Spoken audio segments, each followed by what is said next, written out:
If you're planning for vacation po, dapat mag-book po kayo in advance kasi po mabilis maubos. Tignan nyo po to, yung March 30 sold out na po. Sa Saudi Airlines po to guys ha. Makita nyo rito kahit April 3 sold out na po yan. Ibig sabihin wala na pong available na seats. So April 4, 5, 6, 7, 8. So ibig sabihin po niyan wala na pong available na seats. Ang available na lang po niyan is yung business class. Ayan po siya.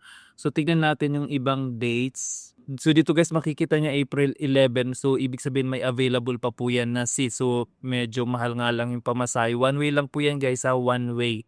So ganun kamahal kapag medyo malapit na yung flight. So dapat advance booking kayo at least ahead 2 months or 1 month para ma-benefit nyo po yung medyo mababang pamasahe. So i-click lang natin to, yung April 11. So makikita nyo guys yung ibang flight dito sold out na din yung mga economy. Ayan, so ilan-ilan na lang yung natitira na available. So ayan guys, kung may plano po kayo, mag-book po in advance. So yun lang guys, maraming salamat. Please follow for more updates.